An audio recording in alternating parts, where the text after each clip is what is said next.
안녕하세요. 오늘도 사연 살롱을 찾아주셔서 감사합니다. 시골에서 자란 저는 집에서 공부를 시켜주지 않아서 밭일을 하다가 쉬는 틈을 타서 몰래 공부하곤 했어요. 당시 오빠는 대학교에 막 들어갔고 저는 고1이었지만 집에서 일을 하라며 학교를 그만두게 했거든요.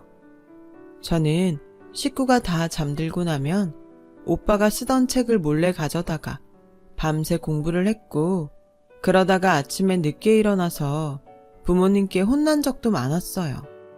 엄마는 입버릇처럼 집안에 남자가 잘 돼야 여자들이 편한 거야. 남자들 잘 되라고 열심히 밀어주면 그게 너한테도 좋은 거니까 괜히 네가 공부하겠다고 나서지 마. 라고 하셨지만 저도 공부를 해서 뭔가가 되고 싶었어요. 그러다가 여름방학에 집에 온 오빠가 부모님을 설득해서 제가 공부할 수 있게 해줬어요. 지숙이는 똑똑하잖아요. 자기가 안 하겠다면 몰라도 저렇게 공부에 관심이 많은데 할 수 있게 해주세요. 저도 도울게요. 그렇게 저는 고등학교 검정고시 공부를 할 수 있게 됐어요. 너무 감격해서 오빠한테 고맙다고 했죠.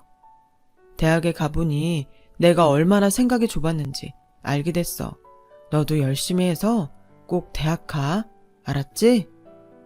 저는 오빠 말대로 농사일을 도우면서 밤을 새워가며 공부를 했어요. 그 결과 검정고시에 합격하고 대학에도 갈 수 있게 됐었죠. 그러자 부모님도 인정해 주시고 제가 공부를 마칠 수 있게 도와주셨어요. 저는 대학 졸업 후 초등학교 선생님이 되어서 어느 지방학교에 6학년 담임으로 가게 됐어요. 그것도 제가 잘한 데만큼이나 시골이더라고요. 그래서인지 그곳 아이들이 더 각별하게 느껴졌고 저 어릴 때를 보는 것 같아서 하나라도 더 챙겨주고 싶었죠. 그 중에서도 눈에 띄는 아이가 있었어요. 반 애들한테 놀림을 많이 당하는 아이였는데 수업 시간에는 늘 피곤해 지쳐 자고 있더라고요. 손톱이며 옷이며 흙이 묻어있는 걸 보고 이 아이도 밭일을 돕는구나 짐작했어요. 무엇보다 가끔 도시락도 못 싸오는 게 마음에 걸렸어요. 한 번은 복도에서 아이들이 둘러싸고 놀리고 있길래 봤더니 신발이 구멍이 나서 벗겨져 있더군요. 선생님, 박경의 신발 빵꾸 났대요. 그거 그냥 신고 왔대요. 한 아이가 저를 보더니 큰 소리로 말하며 자기가 엄청 잘못된 걸 저한테 알려주는 것처럼 자랑스러운 표정을 지었어요.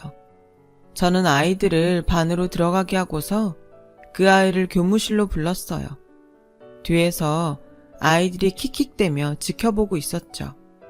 저는 아이에게 제 슬리퍼를 내줬어요. 여유분을 갖고 있었던 거였거든요. 아이는 놀라서 눈이 동그랗게 커졌어요. 신발이 떨어진 건 오래돼서 그런 거지 잘못된 게 아니야. 그리고 오늘 선생님하고 점심 먹을래? 선생님이 밥을 많이 싸와서 혼자 못 먹을 것 같아. 아이는 여전히 어안이 벙벙한 표정이었지만 고개를 끄덕였어요. 그날 제가 경애라는 아이에게 슬리퍼를 빌려주고 점심을 같이 먹었다는 얘기가 반 아이들 사이에 퍼졌어요. 저는 다른 날도 눈치껏 경애가 점심을 못 사온 것 같으면 교무실로 불러서 밥을 같이 먹었고 남은 참고서를 주기도 했어요. 그렇게 시간이 지나자 더 이상 아이들은 경애를 놀리지 않더군요. 오히려 선생님하고 친해서 좋겠다며 말 거는 애들도 생겼어요. 경애는 2학기 때부터 성적이 쑥쑥 오르더니 어떤 과목은 100점을 맞기도 했죠. 저는 교무실에 온 경애한테 칭찬을 했어요. 경애는 정말 대단하다. 집안일도 도우면서 공부도 잘하네. 그 말에 아이는 눈빛이 반짝거렸어요. 제가 있던 곳이 워낙 시골이다 보니 많은 아이들이 집에서 밭일을 도우며 학교를 다녔지만 경애처럼 일을 많이 하는 애는 없더라고요. 조금도 자기 시간이 없이 거의 일만 하는 애였어요. 제게 칭찬을 받은 후부터는 쉬는 시간에도 책을 펴놓고 틈틈이 공부를 하더군요. 그리고 6학년 마지막 시험에서는 반에서 3등이라는 좋은 성적을 거뒀는데 제가 다 뿌듯했어요. 저는 졸업식 때 경애를 꼭 안아줬어요. 경애는 뭘 해도 해낼 수 있어. 선생님은 믿어. 선생님, 그동안 정말 감사했습니다. 라며 얼굴이 눈물 범벅이 된 경애를 보며 저도 눈물이 나더군요. 거기서 반년 정도 더 있다가 결혼을 하게 되면서 서울로 올라왔어요. 남편은 중학교 교사였어요. 저나 남편이나 그 당시에는 결혼이 좀 늦은 편이었어요. 시어머니는 제가 나이도 있는데 밖에서 일하지 말고 집에서 남편 내조 잘하면서 아이를 가지라고 성화였어요. 저도 아이를 빨리 갖고 싶어서 그렇게 하기로 했죠. 결혼하고 1년쯤 후에 임신을 하게 됐는데 그때부터 남편에게 좀 이상한 낌새가 있었어요. 학교에서 숙직을 선다고 하며 집에 안 들어오는 날이 늘었거든요. 제가 아무리 생각해봐도 그렇게까지 숙직이 자주 돌아오지는 않을 것 같았어요. 저도 학교가 어떻게 돌아가는지 알고 있었으니까요. 여보, 당신 학교는 숙직이 왜 이렇게 자주 돌아와? 혹시 숙직 빠지는 선생님들 있고 당신이랑 몇몇 선생들만 계속 돌아가면서 서는 거야? 그런 거면 부당하잖아. 그런 거 아니야. 우리 학교가 선생님들 숙직을 좀 많이 세워서 그래. 당신 걱정하는 그런 일 없으니까 염려 마. 라며 안심시켰지만 그래도 걱정이 되는 건 어쩔 수 없었어요. 이렇게 자주 숙직하면 몸도 상하겠다 싶었죠. 그래서 또 숙직이 돌아왔을 때 저는 밥이랑 반찬을 넉넉히 해서 학교로 가지고 갔어요. 다른 선생님들도 같이 먹을 수 있게요. 그런데 학교에 남편이 없다는 거였어요. 제가 오늘 분명 다른 선생님들하고 숙직 선다고 했다는 얘기를 하자 수희 아저씨는 고개를 갸우뚱하며 저를 숙직실까지 데리고 갔어요. 김민섭 선생은 분명 숙직이 아닐 텐데요. 그리고 이 학교는 숙직 많이 안 세워요. 제가 알고 있는 얘기와 완전 달랐죠. 저는 설마 하는 불안함에 가슴이 두근거렸어요. 숙직실에는 젊은 남자 선생님만 한 명 있었어요. 김민섭 선생님은 오늘 끝나자마자 나가셨는데요. 라며 제 눈치를 보길래 저도 제가 착각했나 봐요. 죄송합니다. 하고 얼른 나왔어요. 이게 대체 어떻게 된 일인지 남편은 어디에 간 건지 알 수가 없었어요. 그저 얼른 집에 가야겠다는 생각만 하는데 숙직실에 있던 선생님이 쫓아 나오더군요. 실은 이런 말씀 드리면 안 되는데 어쨌든 알리기는 해야 될 것 같아서요. 라며 시작하는 얘기에 저는 기가 막힐 뿐이었어요. 남편이 다른 학교 몇몇 교사와 어울려서 도박판에 간다는 거였어요. 저랑 몇몇 선생님들은 다 알고 있는 사실인데 이걸 학교에서 알면 가만히 안 있을 테니까요. 판돈도 꽤 큰 걸로 알고 있어요. 사모님 홀몸도 아니신데 계속 이렇게 속이고 도박판에 다니는 건 아니지 싶어서 말씀드리게 됐어요. 저는 믿을 수가 없었어요. 남편은 좀 무뚝뚝하긴 했어도 누구보다 성실했거든요. 그런 사람이 도박이라니 누가 모함이라도 하는 거 아닌가 싶었어요. 하지만 곧 집에 깡패 같은 사람들이 돈을 갚으라고 들이닥치는 걸 보고 다 사실이었구나 실감하게 됐죠. 그때는 제가 임신 8개월일 때였어요. 당신 어떻게 이럴 수가 있어. 학교 선생님이 도박이라니. 우리 아이 태어나는 날도 얼마 남지 않았는데 이제 어떡할 거야. 그것보다 학교에 알려지면 어쩌라고 그래. 그래서 말인데 사람한테 돈 좀 빌릴 수 없을까? 당장 필요한 거 얼마라도 말이야. 나 학교에 알려지면 정말 끝장이야. 응? 여보, 부탁이야. 아니, 그걸 왜 우리 오빠한테 얘기해. 차라리 어머니한테 말씀드려. 그게 더 낫지 않겠어? 당신은 내가 엄마한테 망신당하는 게 그렇게 보고 싶어? 그리고 나이 드신 분한테 꼭 걱정을 끼쳐야겠어? 우리가 해결할 수 있는 선에서 해결하면 되지. 걱정 끼치는 게 싫은데 도박을 해? 지금 말이 앞뒤가 안 맞는 거 알지? 이 돈은 우리끼리 해결 못해. 그러니까 천암한테 좀 빌리자고. 우리가 조금씩 갚아 나가면 되잖아. 그런데 당신 갑자기 왜 이렇게 잔소리야? 내가 도박하고 돈 좀 잃었다고 사람 우습게 보는 거야? 아내가 뭐 하는 사람인데. 이런 힘들 때일수록 더 힘도 북돋아주고 격려해줘야 되는 거 아니야? 당신 이런 사람이었어? 라는데 정말 어이가 없었어요. 아이는 곧 태어나고 수중에 돈은 없고 걱정이 이만저만 아니었어요. 어떻게든 도박업자들이 집에 오는 걸 막아야 됐어요. 저는 별 수 없이 오빠에게 돈을 빌렸죠. 남편이 도박빚을 졌다는 말은 차마 할 수 없어서 급하게 쓸 곳이 있다고만 했죠. 아이 태어날 때 되니까 돈 들어갈 곳이 많지? 나도 주변 봐서 다 알아. 돈은 천천히 갚아도 돼. 라며 두말 않고 빌려주는 오빠가 너무 고마웠어요. 저는 그 돈과 적금을 해약한 걸 합해서 남편 빚의 일부를 갚았어요. 그래도 여전히 남편 빚은 많이 남았더라고요. 앞으로 어떻게 해야 될지 걱정이 돼서 잠이 안 오더라고요. 저는 결국 국리 끝에 집에서 공부방을 열었어요. 아는 분들 소개로 학생들이 하나둘 모였고 저는 성심성의껏 아이들을 가르쳤어요. 다행히 학부모들이 마음에 들어해서 입소문이 났어요. 그래도 곧 아이를 출산해야 됐기 때문에 그 사이 학생들이 떨어져 나가면 어쩌나 걱정이 됐어요. 저는 학부모들한테 아이 낳고 딱 한 달만 쉴 테니 그동안만 좀 봐달라고 했어요. 대신에 공부반 문은 열어놓을 테니까 아이들이 언제든 와서 공부해도 된다고요. 대부분의 학부모들이 이해를 해주셔서 한시름 놓을 수가 있었죠. 시어머니는 집에 와서 아이들이 오는 걸 보고 눈살을 찌푸리셨어요. 아무리 애가 태어나면 돈 들어갈 때가 많다고 하지만 뭘 이렇게까지 억척스럽게 돈을 버냐? 너 사람이 욕심이 지나치면 못 쓰는 거야. 남편이 따박따박 벌어다 주잖아. 정말 당신 아들 도박빚이 집 한 채 값이라는 말이 목구멍까지 올라왔지만 꾹 참았어요. 남편이 시어머니한테 말하지 말아달라고 신신당부를 한 것도 있고 저도 괜히 걱정만 하실 것 같아서 그랬죠.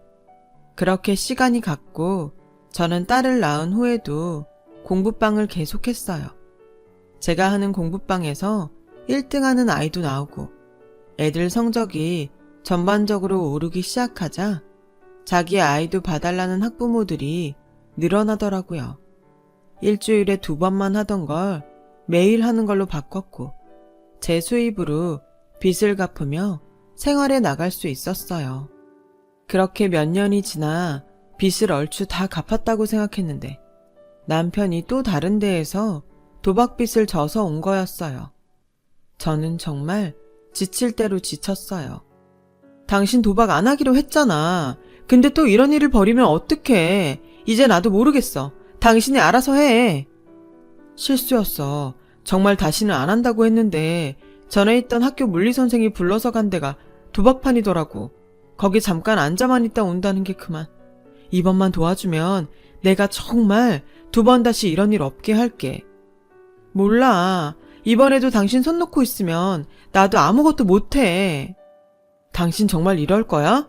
그럼 우리 영은이는 어떡하고 우리 집은?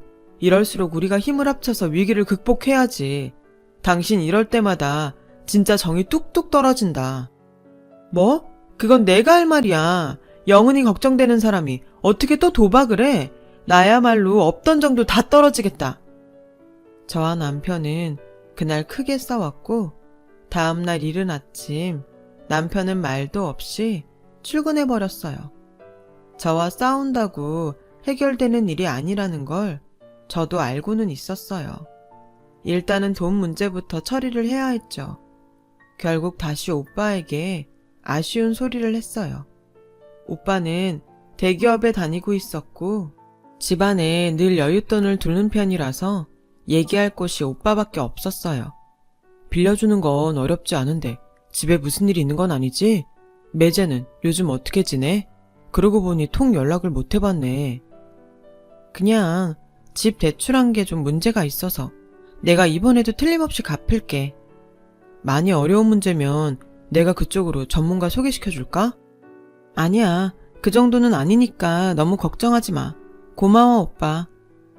저는 오빠가 빌려준 돈으로 먼저 도박 빚을 갚았고 남편에게 월급에서 생활비를 달라고 했어요. 제가 공부방에서 번 돈으로 오빠에게 갚고 나면 생활비가 많이 남지 않았거든요.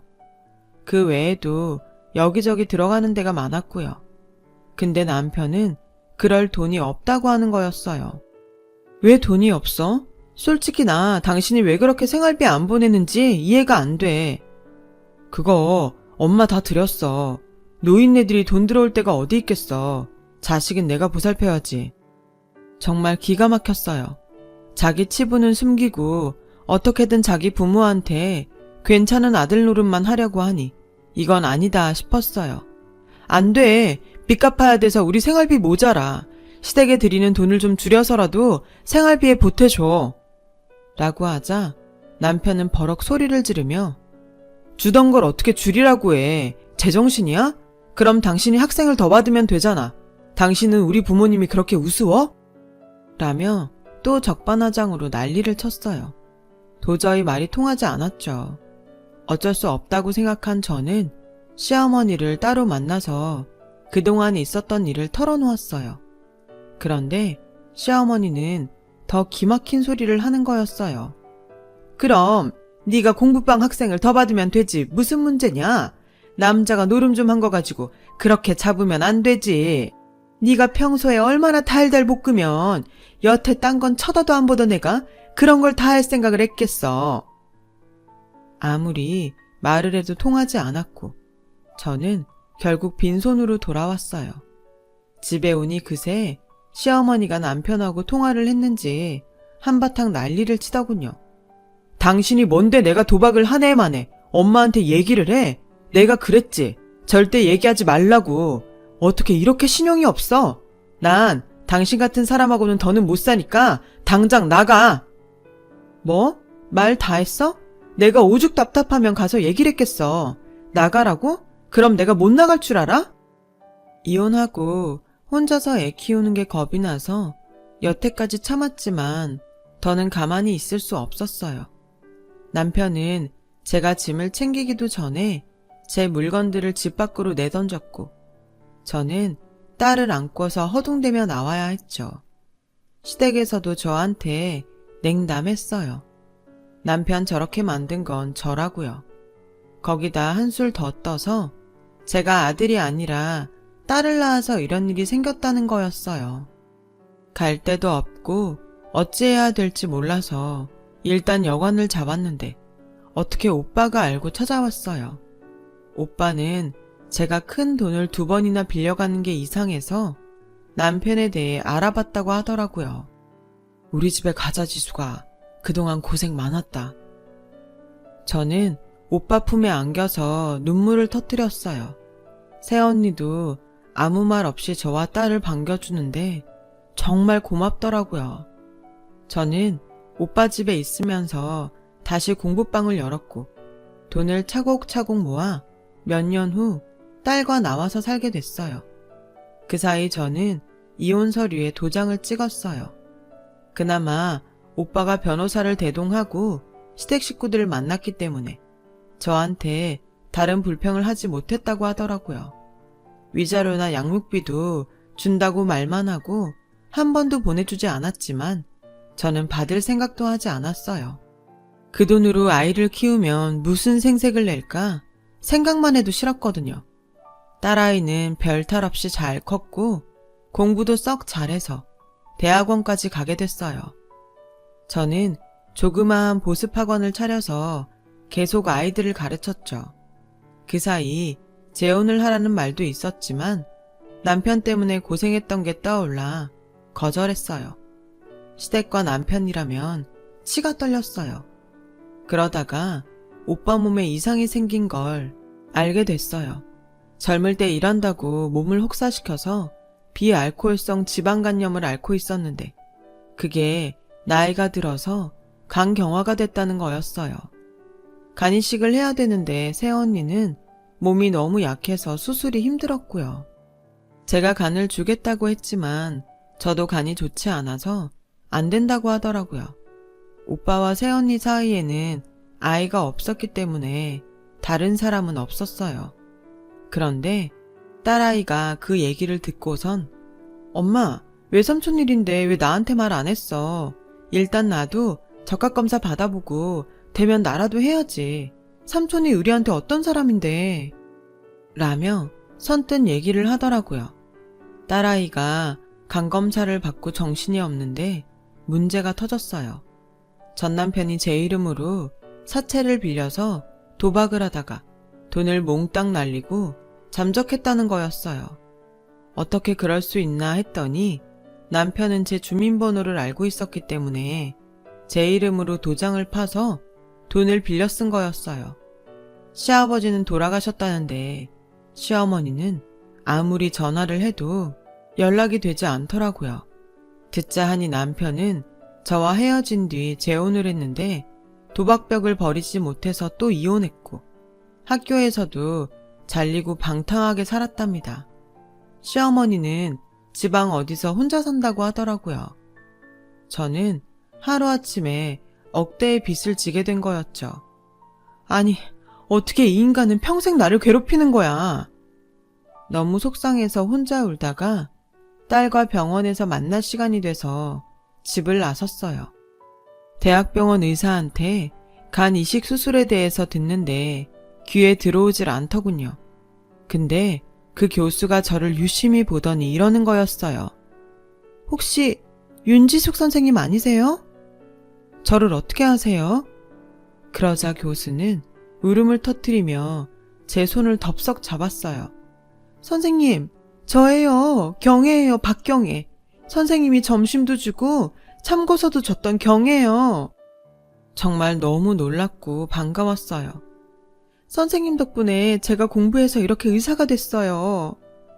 라며 제 앞에서 큰 절을 하는데 눈물만 흐르더라고요. 딸도 놀라서 어떻게 이런 일이 있을 수 있냐고 했어요. 경혜는 오빠와 딸 간 수술은 걱정하지 말라며 저를 위로해줬어요. 하지만 전 남편 때문에 생긴 빚은 어떻게 해야 할지 몰랐어요. 아픈 오빠에게 말할 수도 없고 어느 변호사를 찾아가면 좋을지 난감했죠. 경혜가 식사를 대접하겠다고 해서 나간 자리에서도 걱정만 됐어요.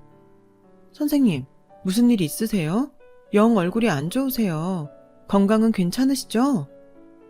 저는 별일 없다며 이 얘기 저 얘기 하다가 결국 그 문제를 털어놓았어요. 아니, 어떻게 그런 일이 있어요? 걱정 마세요, 선생님. 제 남편이 변호사예요. 라며 그 자리에서 자기 남편한테 전화를 걸더군요. 경혜 남편 법률사무소에서 힘을 써준 덕분에 저는 도망간 남편과 시어머니를 찾을 수 있었어요.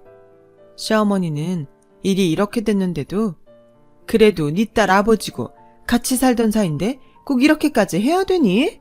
능력 되는 사람이 갚으면 되는 거지. 나이 드셔서 판단력이 없어지신 거예요? 무슨 말도 안 되는 소리를 하세요. 제가 화가 나서 소리를 버럭 지르니 경혜 남편이 저를 진정시켰어요. 할머니, 아드님은 지금 남의 이름을 도용한 죄까지 지은 거예요. 윤지숙 선생님은 이제 아드님과 아무 상관없는 타인이니 돈을 갚을 의무가 없어요. 라고 하자 안색이 변하더라고요. 다음날 남편이 저희 집 앞까지 찾아왔어요. 당신, 내가 다시는 이러지 않을 테니까 한 번만 도와줘. 응? 그러자 옆에 있던 딸이 그걸 엄마가 왜 도와주는데요? 어떻게 엄마 이름으로 도장을 파서 돈을 빌려요? 영은아, 참 잘 컸구나. 많이 보고 싶었다. 정말 보고 싶었으면 그동안 한 번이라도 찾아왔었어야죠. 아무리 아빠라고 하지만 전 그 말 못 믿네요. 라며 따끔하게 말하자 남편은 더 이상 말을 못했어요. 나는 당신 돈 갚아줄 의무 없어. 내가 왜 평생 당신 빚에 치여 살아야 돼? 우린 법적으로도 다 정리된 사이니까 더는 이러지 마. 그럼 명의도용 고소라도 하지 말아줘. 이렇게 부탁할게. 내가 안 한다고 해도 변호사가 내 돈 빌린 거 아니라는 걸 입증하려면 다 처리해야 된다고 했고, 나도 당신 봐줄 생각 없어. 지금 그냥 넘어가면 당신은 또 이런 일 저지를 사람이야. 라고 매몰차게 말하고 딸과 돌아섰어요. 그 후에 시어머니도 몇 차례나 저한테 부탁했지만 거절했어요. 제가 그렇게 연락해도 안 받으시더니 아무리 나이가 드셨대도 너무 뻔뻔하신 거 아니에요? 이제 저한테 그만 좀 하세요. 그렇게 저는 전 남편과의 관계를 완전히 정리했고, 경혜 남편의 도움으로 제가 그 빚과 상관없다는 걸 입증했어요.